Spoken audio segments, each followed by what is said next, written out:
Yo, yo, it's time to discover the flow. Shout out to the bros. You know, I like to welcome everybody to discover the flow. No matter how you discover the show or discover the bros, now you about to see how far we can go, because it's time for discover the flow. Yeah, cowabunga do. You know live is how we come to you. Turn the levels up when you hear the boys coming through. The Pod Squad giving you just what you need, hitting you with a new special guest every week. Don't you dare hit skip, man, it's Tristan and Kip. DTF Pod about to take you on a trip. Mega Ran bring the heat, yeah. But be clear, I wasn't even supposed to be here. Welcome to Discover the Flow. No matter how you discovered the show or discovered the bros, now you about to see how far we can go, because it's time for Discover the Flow. Let's start the show.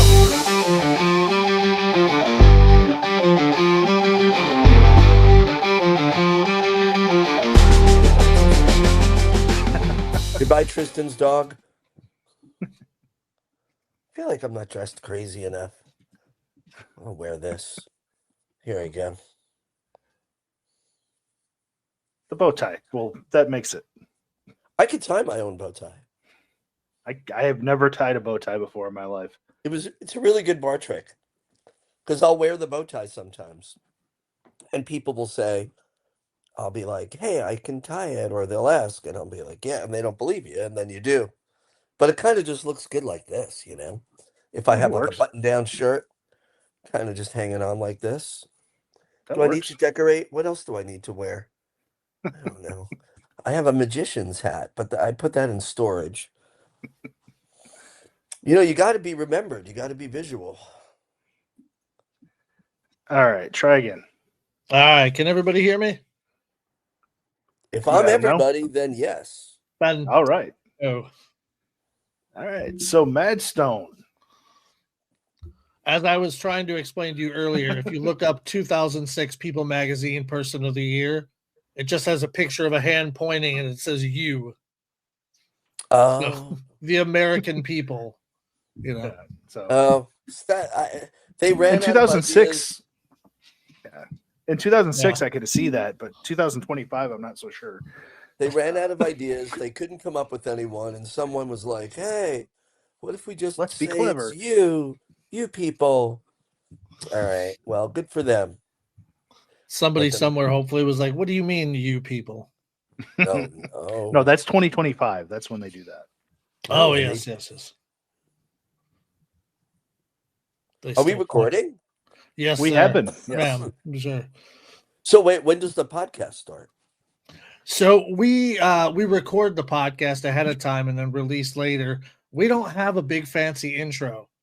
You know, we don't sit there and do big announcements and that. We just kind of ease into it and start talking and chatting. It's more like a casual chat. Yeah, when does that start? Well, I mean, we're here. When I started recording. Yeah. All right, well, here we are. It says on air. I see it. Don't worry, we're not live. So that's a gimmick light. That's yeah. Well, so you are the lead singer of Tripping Jupiter, which is a New York-based experimental pop rock act for the most part. Is that correct? Yes. You know what the experimental part is? Can I do this and still pay my rent? That's the big experiment. That's a good experiment. We've been a part of an experiment like that for many years ourselves in the independent wrestling business. So yeah, independent wrestling. You just like walk up to people on the street and start wrestling. You know what? That might have made us more money. That might have made us more money than what we did. That would have gotten us a jail stint. That would have at least had us. Yeah, no, don't do that. No, I'm not recommending it. No. So what did you do before you started making music? Because I know you had a life before you started creating music. Did I have a life before? I'm trying to think. Okay, so side note, been making music since I started playing. Even before I started playing piano when I was 9. Okay. So it's like, you know, but and as soon as I started playing piano, I started making up my own songs. But even before that, I would make up my own songs. I'd walk around the house, I'd be singing, you know, whatever could kind of like pop into my head. And So I've done many things. All right, we'll just say one of them I have and may continue to deliver Uber. I deliver Okay. food for people. Listen, as far as like my other life, my other career, I could say that I had something to do with education. But I have to tell you, the delivering food is very zen for me. And I imagine like when Tripping Jupiter blows up, I'm gonna still want to do it. You know, I don't look like this when I deliver the food, but there's something really relaxing and nice, and plus you're bringing people food. It makes them happy. But I'm a, I'm a I'm a person of many like many aspects. I'm an activist, so I'm concerned about the environment, about human rights, things like that. Again, that doesn't really stop. I'm kind of channeling that through my music now. I hope that was a good evasive answer and that I've distracted you from the fact that I'm not Yeah. going to tell you everything I did before. Which is No, totally no, fine. no. A little bit of mystery is a good thing for everybody. Trust me. Yeah, Are you So, what was that? are you guys related? No. No, We've been you'd friends think for that, 25 years. but we've been best friends for 25 years. So we're I mean, I mean, at this point, we've melded together into one. you have. We're like I just figured Transformers. you're like Yeah. brothers because, well, one's wearing the hat forward, one's wearing it backwards. Other than that, and the glasses, I feel like you are related. But anyway, your turn. We Go get ahead, Ed. we get one of two things. We either get people asking if we're brothers or if he's the top and I'm the bottom. Oh, no, why would they say you're the bottom? What do you think that's about? I don't know. I don't know. I don't know Would why you I present as that. would you be a Maybe power bottom? I always say that. I say I generate a lot of power from underneath, but everybody No. still thinks he's in charge. I get I it. think it's because I call him daddy in public. That's probably why. See, Yeah. I'm not Listen. helping myself. no, No. where's this going? We have so much time left. It's only going to be downhill from here, as far as I'm concerned. Oh, trust me. With us, there's never anything lack of There's no- entertainment when we're going downhill. There's no bottom. There's except for me apparently to some people. For you. But where did you You guys come are. up with the I'm name just here. Tripping Jupiter? Well, there's a list of names. I got to tell you that probably putting together this project, one of them in the beginning, not now. Now the stress is very different. But putting together this project, coming up with a name for the project was perhaps one of the more stressful things that I had to deal with. And so I'm like, I had a working name. I don't want to share it because I might use it on a future album. I don't want anybody to steal it. But I quickly knew this probably isn't gonna be. It's not grabbing me. It's clever, but it's not. It's not. I don't know. I don't think it said anything to me. And so then I came up with all these other names. And every time I would come up with a name that I thought was halfway decent out of a list of like a dozen ideas that I brainstormed, I would go look it up. I would search for it on the web. Excuse me. And there'd be another act with that name. It kept happening. And I'm not the only one. Like, ask any music project. It's one of those things. How do you come up with a unique name? There's so many acts out there. One night in my backyard, I was just sitting there. I may have been sipping a little bit of red wine, West Coast Cabernet preferred. And I don't want people to think it's all fancy for me, like that you can get a good bottle for like $17. So, and then it kind of just hit I mean, me. you can get a decent bottle for even cheaper than that if you're really searching. I don't know, but I really like this one. And anyway, so what happened? I was kind of in the area of spaciness. So some of the names I came up with kind of were like they had that spacey quality to them. And then I just realized, first of all, I love the planet Jupiter. It's like my favorite non-Earth planet. Right? You can see it. It's really friggin' far away. and you can still see it, which blows my mind. Jupiter was almost the star because it's so dense and big. So there's that whole thing too. So I thought it was cool. And then I just thought, tripping Jupiter. Kind of like tripping in the sense of going on a trip.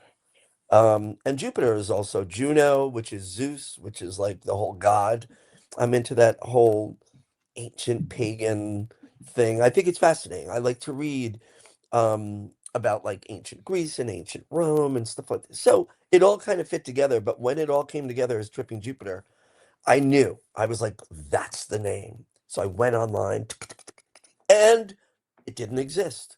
Of course it didn't. It's a weird arrangement of those two words. So I quickly saved saved a URL. So now it's out there. Now it's mine. Now it's mine. So yeah, and what else? Like, I don't know. There's a whole bunch of, once you think of something creatively as an artist, you kind of fill in the gaps like, ooh, this kind of fits in with this other thing that I do. So like I lucid dream, and in my lucid dreams, not every night, sometimes I'll fly. And on a few occasions, I have flown into space, into the atmosphere, beyond it.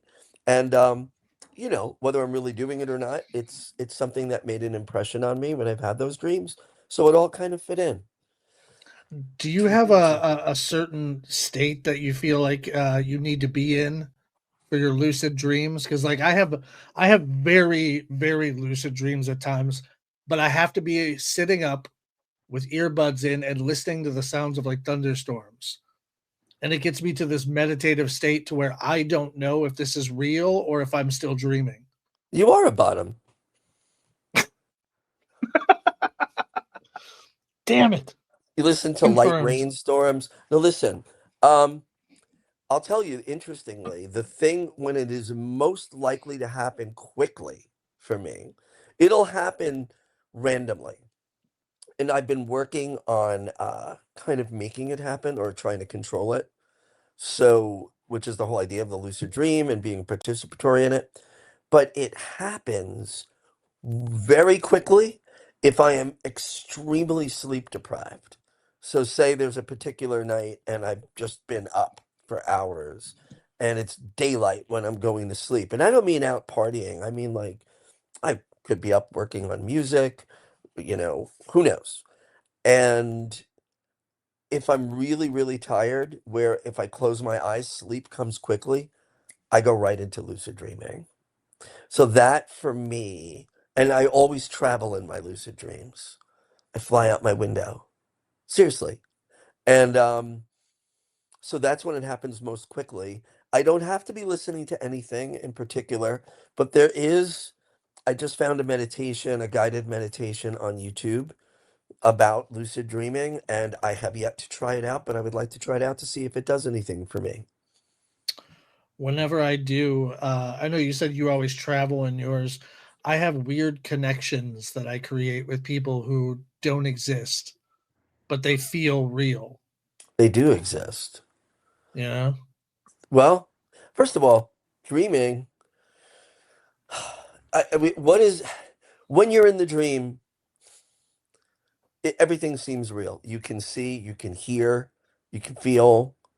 And when you're awake, it's the same thing. So, like, really, maybe these are entities that exist somewhere. It's possible. Or you're just dreaming them and making them up and being creative. But it's kind of cool to me to know that, like, we don't really know what happens when we dream. Sleep and dreaming are not completely understood by those smart scientist folks out there. They don't completely get it. I mean, there's some people that thinks that dreams, like you said, they're just your imagination. Some people think they're gateways to a different universe that you've possibly lived in, or maybe even a past life, or that we're existing in right now. Like what we see, is this okay? We're not going too ethereal. Oh no, go ahead. So everything we see right now, like everything that you're sensing, that you're seeing, that you're smelling, that you're touching, all of that doesn't occur out in the world. It occurs in our brains, right? Our brains are taking, for instance, with color and light, we're taking in photons. They're literally going in those little packets of light in 1905 when Einstein wrote the photoelectric effect, which he got the Nobel Prize for, by the way. He didn't get it for the theory of relativity, he got it for the photoelectric effect. That was his first Nobel. And he didn't get it until the 1920s, right? 21 or something. So the photoelectric effect, well, anyway, but the point is, when he figured out that there were these little tiny photons, which are massless, but that's what light is, and then there's the whole duality, whether it's a particle or a wave, because it is both. But the photons come into your eyes and they hit the back wall of your eye, which sends an electrochemical signal to your occipital lobe in your brain. I was a brain surgeon, if that's the answer to the question.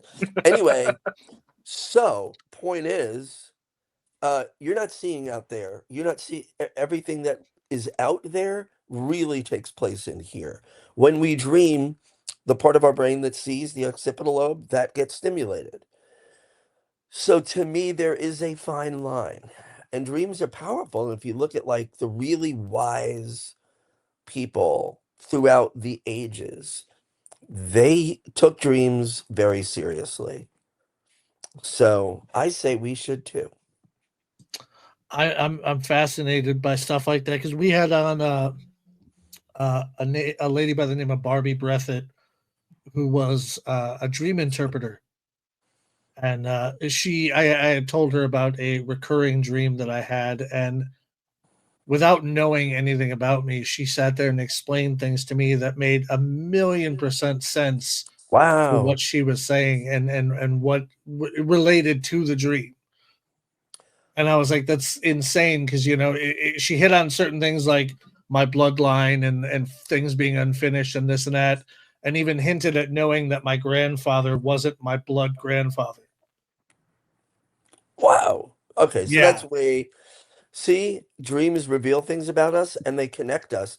There, I won't go into detail, but there are times when I've had dreams and a person I know appeared in the dream, and it's a little too in the weeds, but I won't go into detail. But I will tell you, this person is a very spiritual person. She's a witch, you know, in the sense of like Wicca and does energy work and all.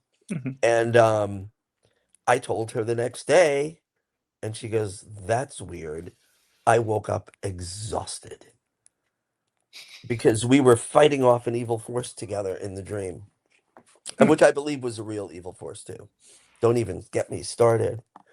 Anyway, That's what's happened? fantastic, though. I love that.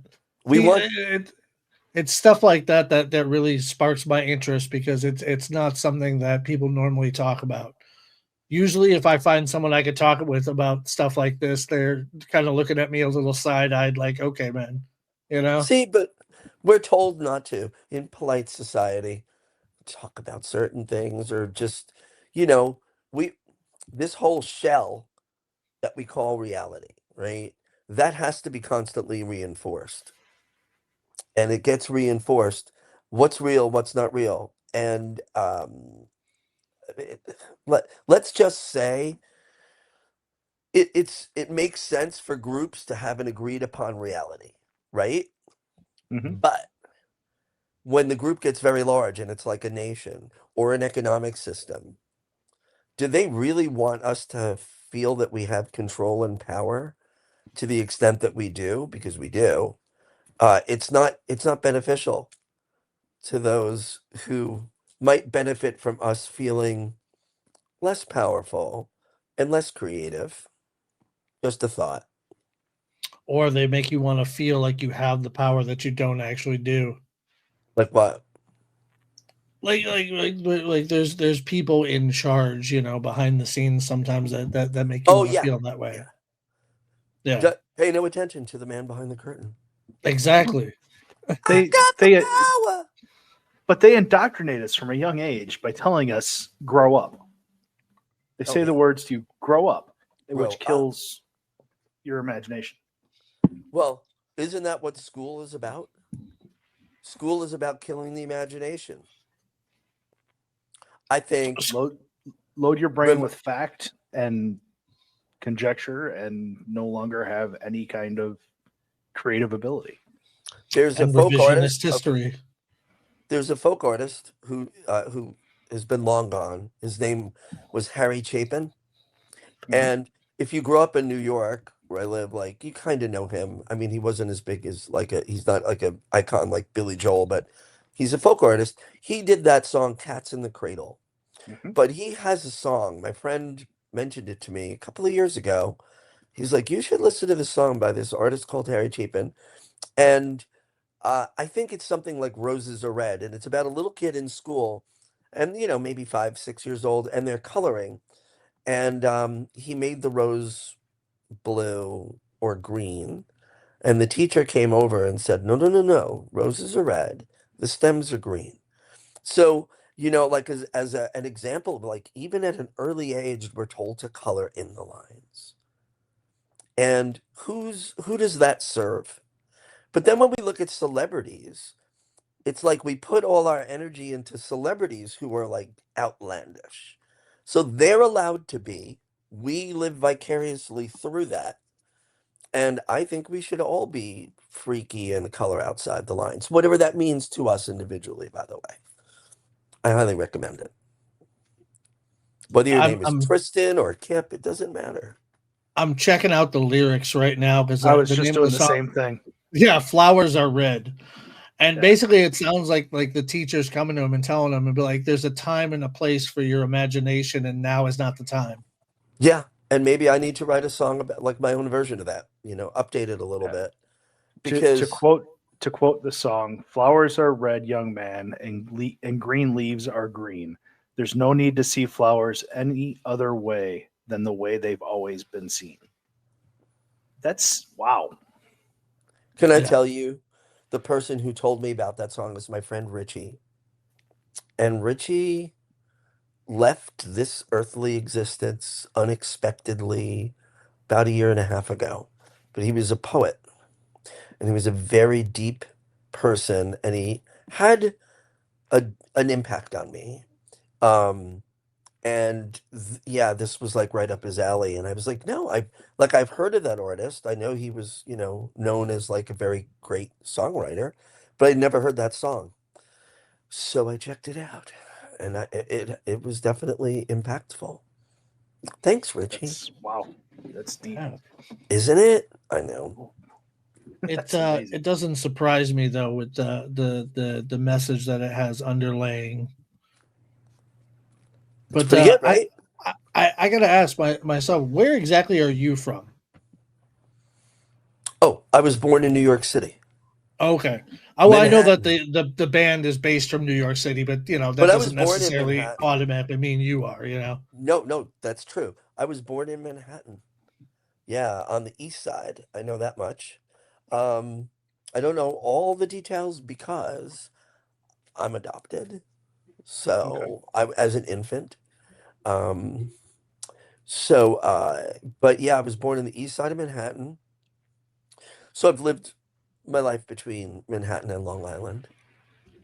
But I've been to other places as well. Have you ever went down any of the curiosity wormhole of trying to find some of your past? I did. And like I tried a few things and they didn't lead me to an answer. My friend, the one who visited me in my dream when we were fighting off the evil forces, she found her birth mother and became friends with that family, and even introduced her mom and that family, so they became friendly. So that's pretty amazing. I haven't had that fortune. I mean, my parents are my parents. Like those are the people that raised me. And genetics, I believe, and science kind of backs this up, are greatly overstated. The influence that genetics has on us. It's like nowhere nearly as important as people think. I know that sounds weird. No, it doesn't to me, because I used to tell my son all the time, it doesn't matter if somebody's good or bad for your life. If somebody's good or bad for your life, it doesn't matter if they're related to you genetically or not. It doesn't matter if they're related to you by blood. If they're bad, cut them out of your life. You don't need that. And oftentimes your chosen family is way more important anyways, because your family is going to come and go. Your spouses are going to come and go. Your children are going to love you, but they're going to have their own lives. They're going to come and go. But your friends, your best Right. friend, who if you get into a fight or you have a problem, who do you tell? Your friends. I tell the You know? police. Well, let's say an argument then, or a disagreement. Right. Yeah. Yeah. No, but If you you're need right. somebody to vent to, you vent to your friends, not so much your Yeah. family. It's Yeah, your friends absolutely. know you better than your family ever will. And you may have people in your family that you do connect to that way, and that's great. Yeah. But yeah, there's this whole area. So I'm really into science. I read a lot about it, called epigenetics, which basically epi means like above or on top of genetics. And it really shows how the not just the physical, but the social environment that we are raised in, it affects us on a cellular level and even can affect gene expression, which I think is pretty amazing. So I mean, right down to the point where like stressed mothers, like I don't mean just they're a little stressed. I mean like severe stress, like chronic poverty, things like that, can affect them if they're pregnant at the time. It can affect the way the fetus that's developing, their stress response system changes because um, the mother is experiencing chronic stress. So the signal to our cells is, it's not safe out there. It's really stressful. So we respond to our environments. So that whole thing about being programmed, like you are going to be what your genes say. I mean, genes are like, they'll determine how tall you could be. They don't determine how tall you end up, right? Because if you don't have good nutrition, you may not reach that height. You both seem tall, by the way. I can't tell because you're sitting down, but I'll let the illusion sit there. Um, and genes can your eye color, stuff like that. But as far as like behavior and complex things about us, that's from our environment. So it makes sense that the people we feel most connected to, they're the ones that are really the family, and we have the biggest impact on us, I think. I wonder if that correlates with the like often people who, even if they're not a genetic link to you, like if you're raised by somebody, you often end up looking like those people as well. Well, like just like you look like Kip. And we've known each other since we were 18 years old, and now we're in our 40s. So I mean that's Oh my possible. God. Yeah. There you We've been go. friends You know? for a long, long time. My son's stepmother was there since he was 6 months old, and he's about to turn 21. He looks more like her and her family than he does me. Oh wow. See? Stuff like that can happen. And then do you Yeah. ever see a person who ends up looking like their dog? That's kind of cool. I have those days myself. I love it. So, do you want to talk about the But- music at all? Absolutely. absolutely. But first, I got to tell you, we listen to some of the music, and Oh. especially I listened to "Lipstick of the Brave," which I really enjoyed. And I'm talking about not the because that's the album, but then it's also the short film, right? The album, and it's a song and a short film. Oh, yeah. So I watched the short film, and I really enjoyed it because it's like a journey of you discovering your influences and who you are. Mm. And putting that out on there through animation to me, and I like that a lot. It's easy to digest, and it speaks to you. You know what I mean? And to me, you give off kind of a Eddie Izzard meets David Bowie vibe. Eddie Izzard? I love Eddie Izzard. I Cake? absolutely do. Cake or death? Or Cake, although- please. Cake, please. Cake or death? Cake or Well, death? we're all out of I mean, cake. We only I had mean, 3 cake. bits. I mean, cake. No, you said death first. It's death. I could do that all day with you. I know. You don't have a flag. Well then, No flag, no land. no These flag, are the no rules land. that I've just Sorry. made up. Oh, he's so good. She's so good. She or they. One of them is good. I think a little bit of both. Depends So, on the mood, I so think. it's like my journey. I have a music mentor. So that's somebody during the pandemic that I was somebody I knew, and they are a music producer, and it's Barb Morrison, and Barb has produced and written for Blondie, and like Rufus Wainwright and Franz Ferdinand. They produced. Barb is a they them, and so I was like, hey, got a lot of time, and I really want to dive back into music again. Not that I never did it, like I wasn't doing it, but I felt like I needed to do something more concrete. And plus, pandemic, I had all this time. There's a lot of artists I know started doing more stuff during that time, right? So we started meeting on Zoom once a week for an hour. And I remember I started writing some songs. And I imagined myself doing my show. And I said, you know what I would love to do? I'd love to do, because I have this like retro sensibility to much of my music. It would be really cool if I could open my show with science fiction double feature from Rocky Horror Picture Show. And Barb said no. I go, what do you mean no? Like I could do that if I want. And Barb said, write your own science fiction double feature. So I got really mad. It's like, what do you mean? You can't tell me I can't do it. That night, I sat down and I thought about what that meant. And for those that don't know, science fiction double feature is the opener of the movie and play Rocky Horror. And in it, Richard O'Brien, the composer, sings about something that meant a lot to him growing up, which were all these like B movies in science fiction, like Mhm. Tarantula and It Came from Outer Space and blah, blah, blah, all that stuff.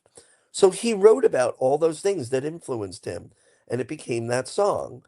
And I sat there and I thought, well, what influenced me growing up? And it was glam rock. And also like newer artists too that I would feel drawn to. So I thought about people like Lou Reed, Mark Bolan from T-Rex, David Bowie, and how they had an influence not just on the way I viewed art and music, but on the whole pushing back against the whole, you know, what we talked about before. Got to color in the lines. Roses have to be red and the stems have to be green. They pushed back against convention. And then I connected it with some new artists. Like, I think Gaga does that very well. I believe she continues Bowie's legacy in that way. In that way. Music is different.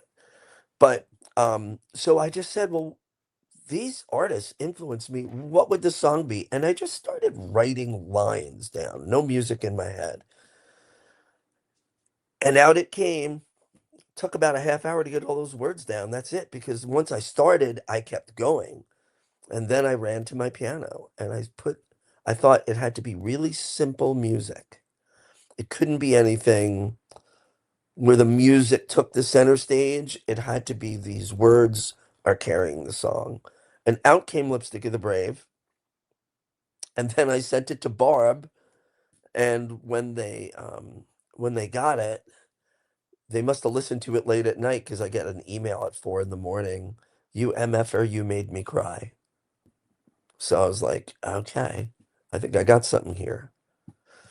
Yeah, So you know they, you have something when you're evoking emotion from people. It doesn't matter what it is, whether it's anger or interest or angst or even anxiety. If it's an emotion you can pull out of somebody, you're on the right path.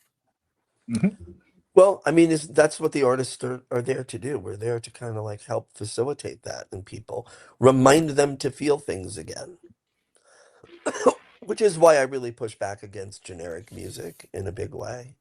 Because, I mean, not that it can't, but it doesn't let us feel a wide range of emotions, the generic corporate stuff. And I mean, I like some of those artists. They're very talented, some of them. But If you're comfortable saying what qualifies as generic for you. well, listen, if you listen to the Billboard Top 20, there'll be a lot in there. I mean, every now and then something sneaks in that's a little off and a little cool to me. But I like some of that music, but it's all very you know, it's it's easy to listen to and it's familiar. Then again, not every single artist is that, but you know, you can listen to some pop music that's not really outside of the box, and it's just, and maybe that's what you need while you're working, or driving around. Um, I tend to be drawn to art, whether it's visual art, paintings, sculpture, or music that's definitely not predictably easy to understand or consume. And that makes me feel different things, or I don't understand what it makes me feel. Or I look at it once and it makes me feel something. I listen to it another time, it makes me feel something else.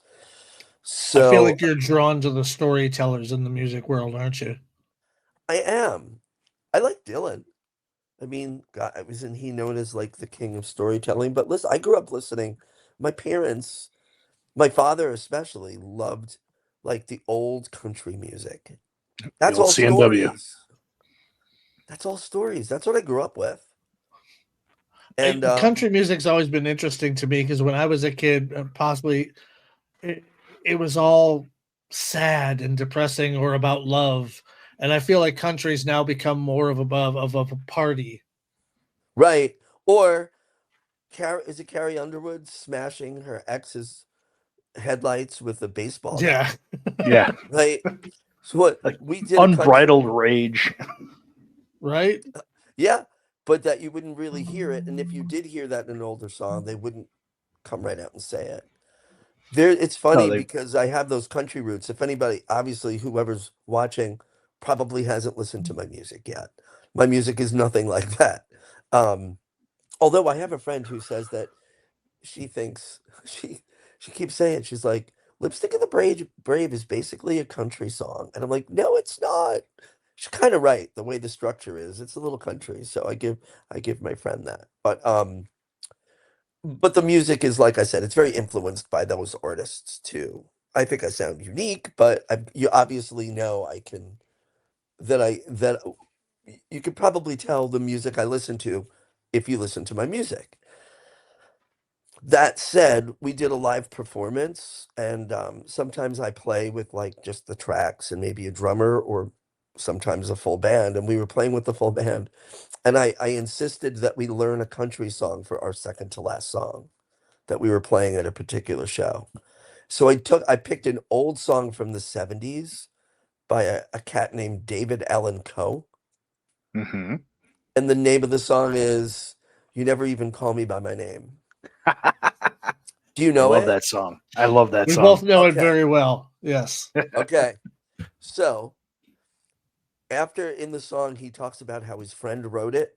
And his friend said, hey, I wrote the perfect country and western song. And he goes, no, you didn't. It doesn't say anything about mama or trains or trucks or prison or getting drunk.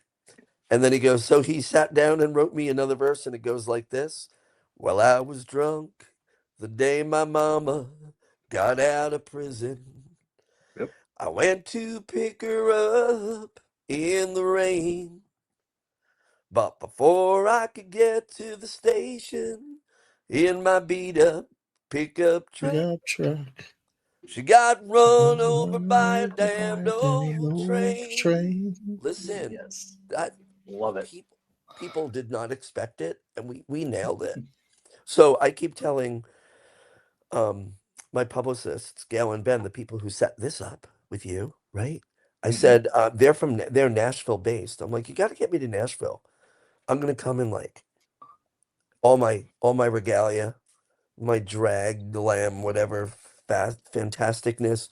But I want to go to a bar and I want to play and I want to sing a country song. I want the people who are normally, although Nashville's it's a city, it's more metropolitan. But I would love to go to a place where people are like, you look weird, and then all of a sudden I nail it. I've had that experience. I've sung that song at karaoke in like these very towny kind of bars. I People keep think any real musician who really loves what they do, it doesn't matter if they have a specific type of music that they play. You often find that they love music across the board of all right. genres and stuff. Like I even recently saw Youngblood performing Johnny Cash. I mean, Youngblood people out there, don't sleep on Youngblood. Youngblood's No, talented. he's like the rebirth of rock and roll, Yeah. which Yeah, is but I'm glad. wild because I admit a year ago I didn't know who he was. And now since Ozzy's passing, it's almost been I like his know. death has been like this bat signal for, hey, check this person out. This No pun person's intended. carrying on my legacy. And it's Ozzy. wild. I know. Ozzy was pretty awesome. You know. Ozzy was a heavy influence for a lot of people. I was just listening to after he died. Well, because he did all that stuff with his original band, which was Black Sabbath, but then he's got some great solo stuff. Obviously, that's an understatement. But I just listened to an album called Osmosis. So I think it came out like in the 90s. Amazing, amazing, and his voice. Like, I don't know how he sang like that. Even at his older age and in his condition, he was able to sing in that high range. And I love a little darkness in music. It's good to explore the Jungian yin yang dark side of things too. It always amuses me how people with heavy accents, who you have a hard time understanding sometimes when they're speaking, can sing so clearly and so beautifully. Like Ozzy can do that. Villa Vallo is able to do that. There's so many people that can. There are a lot of people that use singing to get over a stutter. Like they can sing perfectly fine, but they can't speak in public. It's amazing. Wild. Because there's a different brain circuitry going back to the brain when we sing. It's amazing. Music is incredible. It really is. And like, try to understand what it is. You can't. Like, what is music? At any given time, in like, say, a 4-minute song, you're only hearing this one little moment at any given time. And as soon as it hits your brain, it's gone. And then there's another piece. But somehow, it seems like a continuous thing. So, like, I try to think about it sometimes, and you can't really think about the science or physics of it. It makes no sense. And yet, we're drawn to it. And animals are too. You go on YouTube, you see those videos of some cool guy in a really thick sweater usually, and he's got a beard and he's got red hair. And he's probably in Scotland or something, and he'll go out with his violin or his guitar, and you see him playing, and all the animals run to listen. I even saw one where I always mix up hippopotamus and rhinoceros. Rhinoceros has the horn. Maybe it was right. I don't know. Rhino's got the big horn. It was one of them. Hippopotamus is Hip Hop Anonymous. Yeah. It was what? Hip Hop Anonymous. But they get the animals come over. The sheep, the cows, all of them, the hippopotamus, whatever. And they'll listen. And they're like grateful. It's pretty incredible. So it ain't just it's like us. watching a Disney princess come to life. Some people say that's what I'm like sometimes. There you go. That's a good vibe to have, though. Let it go, let it go. I've still never seen that. I just know the song. I have nieces, so I've seen it way too many times. You can tell I don't have children. Yeah, because I'll call my friend up and I'm like, what's happening? And I'll hear it in the background. And I'm like, oh, there's kids in that house. That's right. So I have a question for you about Torn America. There's a lot of rage and frustration to it. It talks about protests across the country. What inspired you about that one exactly? I try to monitor now my exposure to world events and the news, because too much doom scrolling is not good for you. No. But I was kind of looking at the country that we all live in. So what, just for folks to know, I wrote that in 2021. So it was after Trump won, not WON, but he did win. So it was after Trump won, during Biden. And to me, those things weren't important, but I think about is that people are divided, and I want to be careful. I don't think people shouldn't have their own opinions. I don't think they shouldn't believe strongly in issues if those issues matter to them. But there seems to be something broken. I kind of felt like a family that's not communicating effectively, and there's a lot of turmoil. And that's why I was really clear with the song Torn America when somebody was editing the video for me. We used all this protest footage. So, like, I think it's kind of obvious, whether from the way I look or, or even just the fact that I'm talking about protests, I might be of a certain political bent. Okay. I didn't want the song or the video to hit people over the head or to be preachy. And I remember the guy said, "Oh, what if we had this or that?" And I'm like, I don't want to alienate somebody who may have a different political opinion than I do, because I think they could also agree things feel broken. Can't we agree on that? And what else inspired me was the importance of elevating the working class, because that goes across all political boundaries. And I think the working class is being shit on. And am I allowed to say that? Absolutely. You can bleep it out. Bleep. Nah. No, we don't bleep anything out here. Trust me, we'll be asking you about your favorite curse word later. Oh, okay, good. I have one. Ooh, all right. I know what it is. Save it. Okay. See, okay. So, what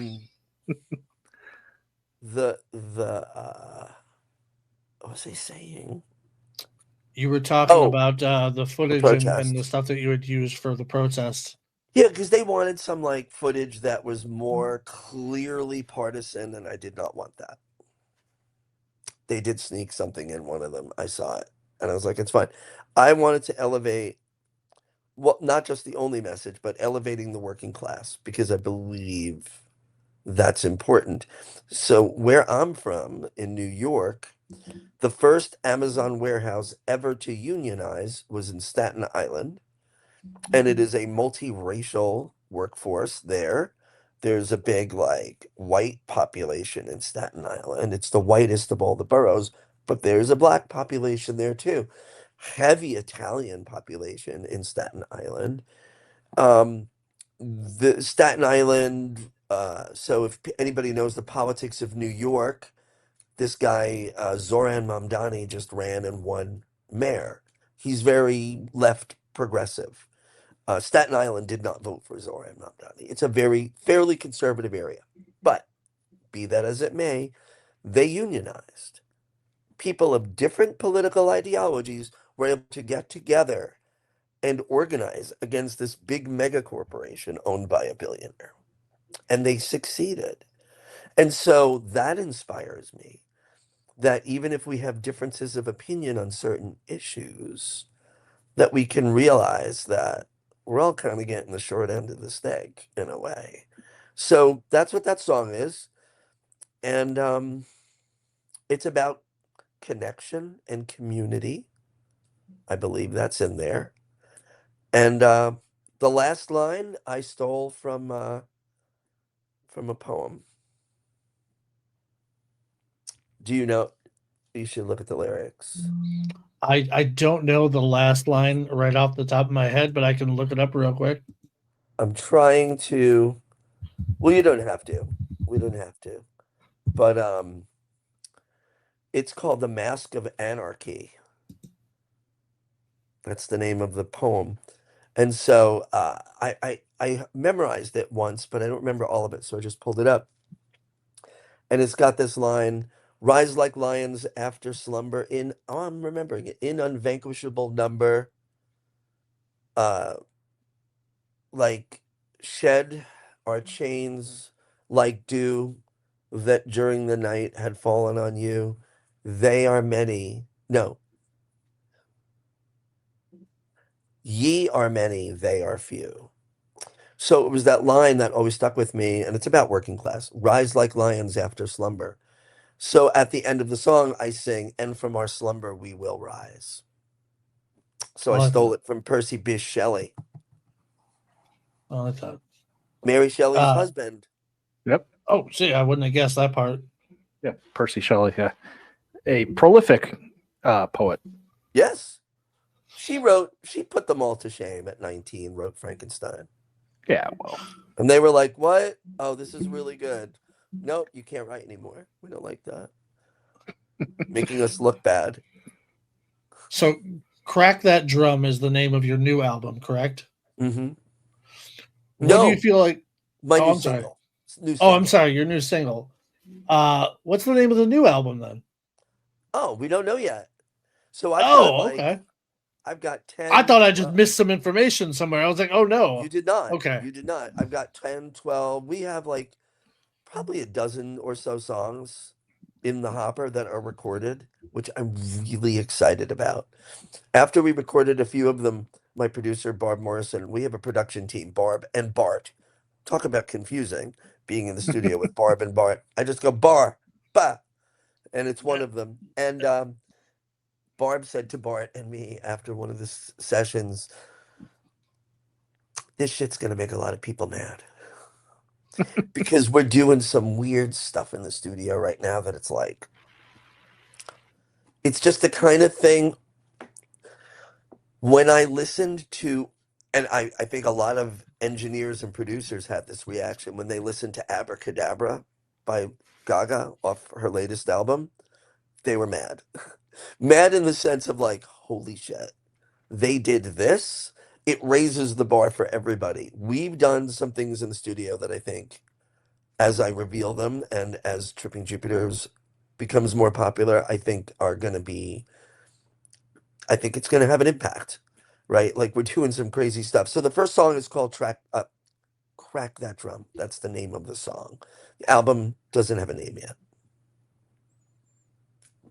It might be like Tristan and Kim. It's good though. It's good though to be elevating the recording process, because even the Beach Boys, the Beatles, everything that they did in the studio elevated music to where it is now. They didn't know they couldn't do what they were doing. Right. They just did it. They just did it. There's a Sounds. very long Pet documentary all Sounds. about the process of that as well, too. And you watch the Pet Sounds is Beatles such a basically great just album. sit around for like 90% of it going, what are we doing here? Right. Yeah. And the Beatles too, like Strawberry Fields. Why does the voice sound so weird? Because they slowed it down. Because the one take they did was in one key, but the vocal take was in a different key, but they liked this vocal. Listen. And it ended up like, could we do that? They did it.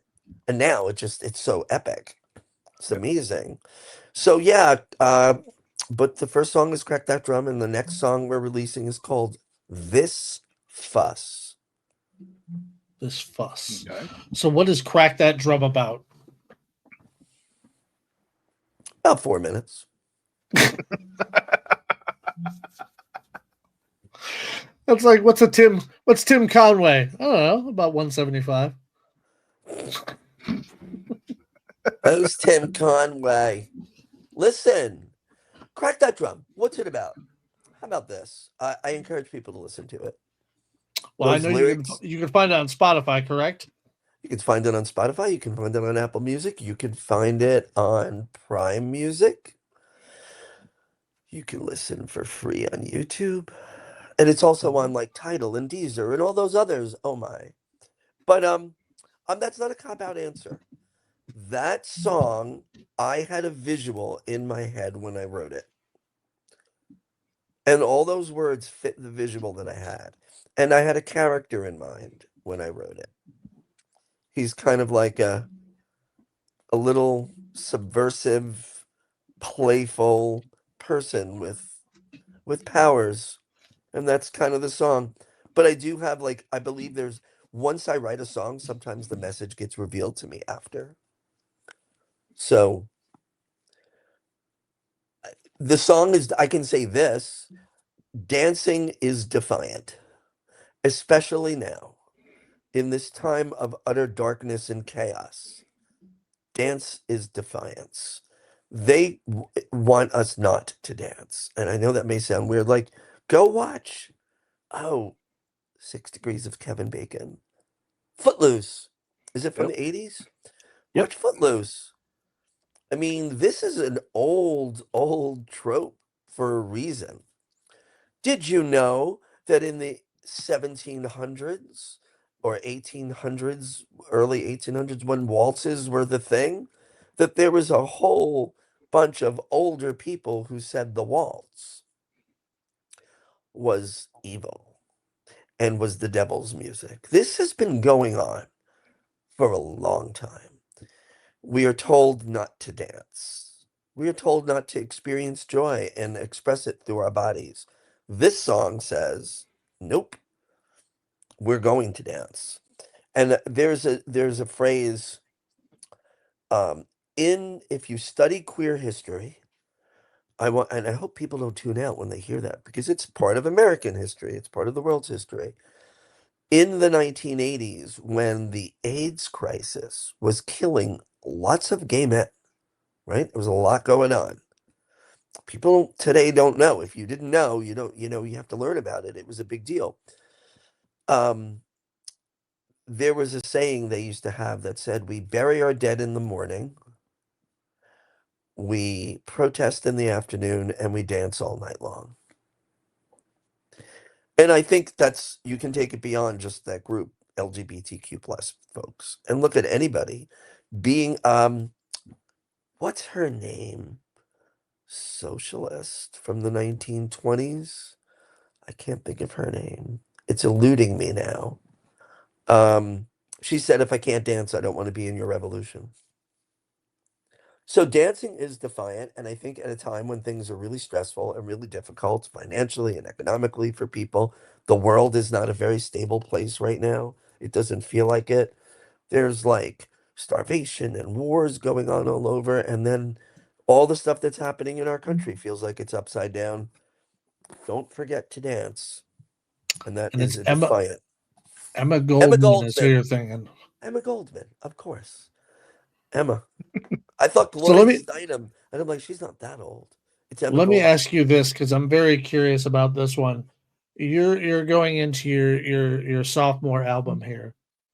I myself, I finished writing my second book recently, and I noticed very heavily a difference in my style and my wording and my approach from the first one to the second one. What do you feel that your growth has been, and the biggest difference is between your debut album and now? I got older, so I have to wear makeup. I don't know. I think you're right. By the way, awesome that you are an author. I think that's I great. appreciate that. And Thank you. did you finish the second book? Is it out yet, or you haven't done that? I've finished it, but it's not going to come out until January. The first one came out January 2024. The second one will come out 2 years later, January 2026. Well, productive. That's amazing, and congratulations. Thank you.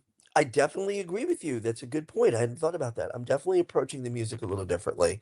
So I've learned, and I love those songs on the first record. I really, really do. Like, I love the way it came out too. I'm glad it came out the way it did. And I kept thinking, I want to do more. I want to do this. I want to do that. So I am approaching it differently. Like, I've got a bunch of songs that are written in uncommon rhythms on this record, where there's weird time changes and things like that. Not in Crack That Drum, but in a few of these new songs in this batch, I started exploring rhythm a little differently. And I guess because I saw the mistakes I made the first time around, I wanted to. I pushed limits more. I went beyond. Right, so that I did what Bowie said to do, because I could have just done what I did on the first album again, right? Just different songs that were kind of in that vein. And Bowie said, take the safe route, stick what you know. Yep. And in life, sometimes that's a good idea, but when it comes to art, I didn't want that. And Bowie had No, this you thing want to that, make yourself uncomfortable sometimes and explore. Yeah, he said something like, imagine you're walking out into the water, and as you do, the shore is sloping downward, and you're in the water, and right when you get to that point where your feet just don't touch, they're barely touching, and you're kind of just almost floating, that where you're uncomfortable, that's where your best work is done. And if you just play to the gallery, that's not where an artist, and you can see artists on their trajectory where they did that thing where they walked out a little almost too far, but were able to come up with some great, great, great stuff. And I think we walked out a little far on this record. Definitely. Very cool.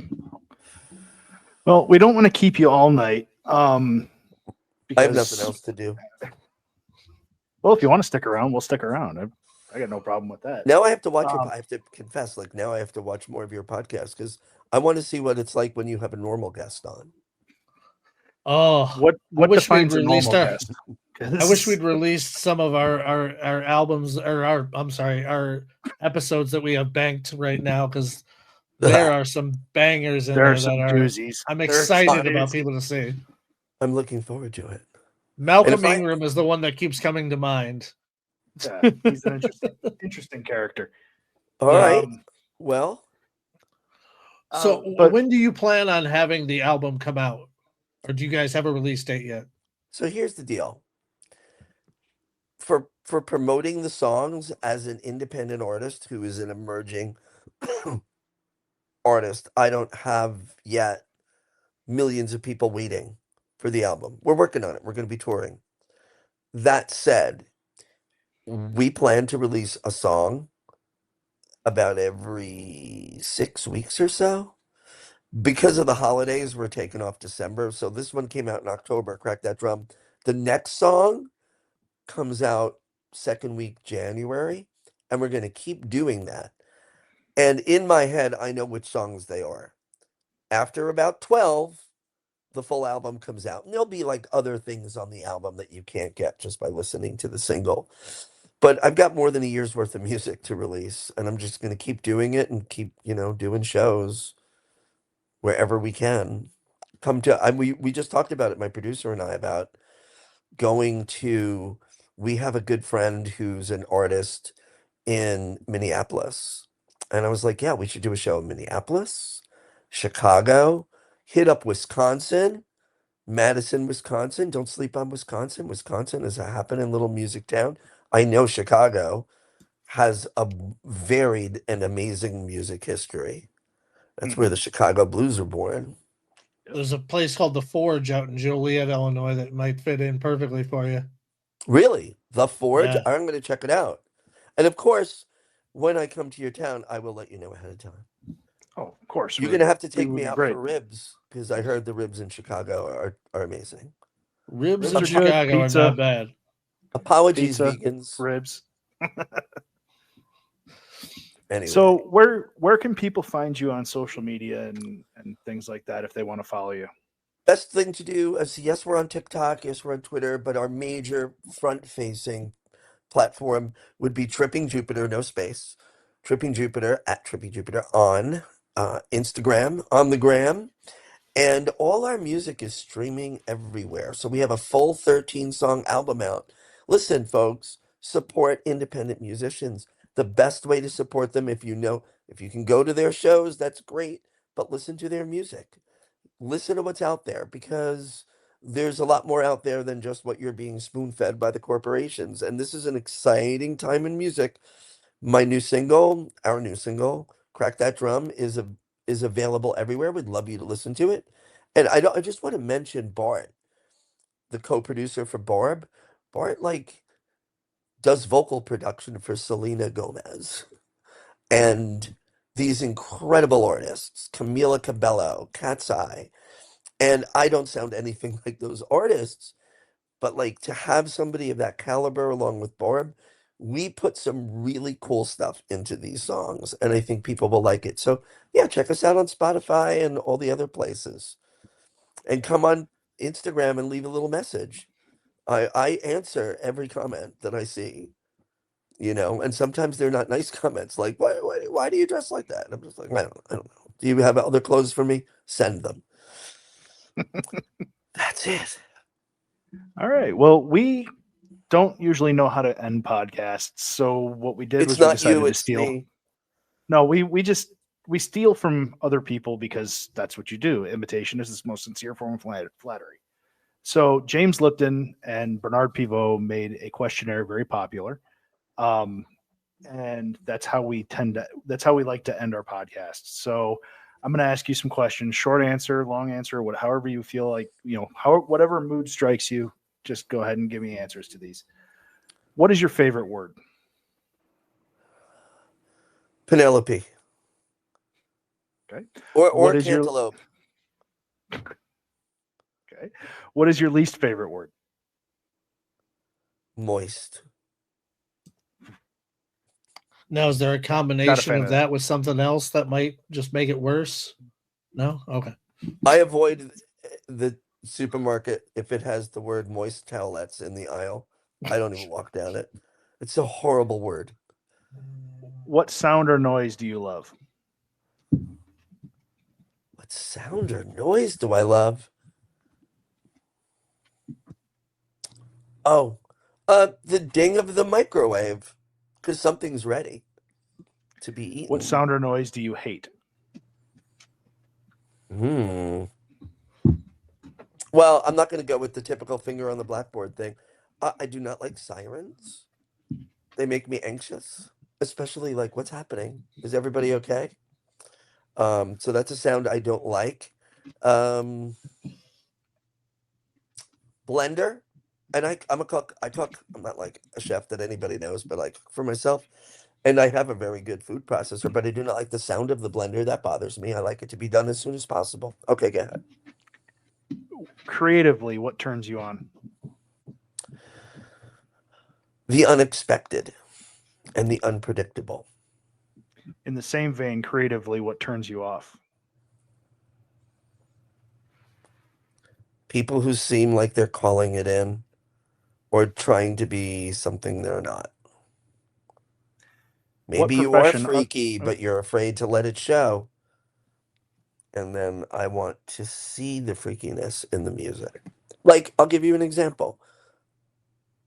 Taylor Swift, very much her first 2/3 of her career. You could kind of know what a Taylor Swift song was about. But she did take some chances, I think, on the Tortured Poets, and then this new record, Showgirls. I heard a couple of tracks, doing things a little differently. I think it's good to get out of your comfort zone. So that turns me on when an artist goes out of their comfort zone. Okay. Even if it's an artist that seems like, oh, they're just pop. And I'm like, yeah, but they're taking some chances. Go ahead. What I profession think Miley other than Cyrus is a good example of that for a while as well. Yes, I love her. And she was on an episode of Black Mirror. Oh yeah, no, that was a great. And it was love that series. First of all, love that. Yeah, love that series. And I like her. I like her a lot. I just think she's growing up with a famous parent has not got to be easy, and she did it. And of course, she was like Nickelodeon, Disney kid, whatever. But she's got talent and is doing cool stuff. So I'm happy with Miley Cyrus being out there doing cool stuff. As she matures, she gets more. Yep. More. Just more. Yeah. I think more is a good word. She's got talent. All right. What profession other than your own would you like to attempt? Filmmaking. So I've done short filmmaking, but I'm like a producer and sometimes a director or co-director of the short films we've done. You can see them on YouTube. They're musical films. They're not music videos. They're musical films. Okay. I would like to make a film. I don't know what it would be like. And attached to that, what Tristan does, because I write a lot for me. I might like to write the script and see what that's like. Yeah, I think that would be a big undertaking. So yeah, that would be it. Writing and producing a film. My first book was actually a script originally, and then I just went, you know what? I don't know what to do with this. I don't know how to sell this. It's going to be a book now. There you go. What profession other than your own would you not like to attempt? Being an oncologist. Well, I'm sorry, did I bring everybody to? Because I would have a hard time. No, that's just a horrible, like, to me, I agree with you 100%. That's a horrible position to put yourself in. I'm sorry. Yeah, like, and what do you have to every day? You're like, listen, I have to tell you, like, You're probably gonna although- die. although there's modern medicine is doing all these great things, so you get the little successes. I watch those little commercials late at night sometimes with those kids, the ones they put the cutest little kids on who have these horrible diseases, and they're like, you get this adorable blanket, and sometimes I send them money because I don't want bad things to happen to little kids. All right. What is your favorite curse word? He said the question was coming, so here it I'm not is. What is your saying it favorite curse now. word? I can't say it. It is. Trust me, whatever it is, you can say it because we've had a million people. And if it's the big C, it's the C word. And the reason. So here's the workaround that we've learned. A lot of people have said that that's their favorite curse word, but they want it said with an English accent. No, absolutely. So I've been in Ireland and I've been in England, and they just say it. They're like, "Oh, go fucking cunt." I'm like, see, you could say that. Takes a little bit of the sting out of it when you're like cunt.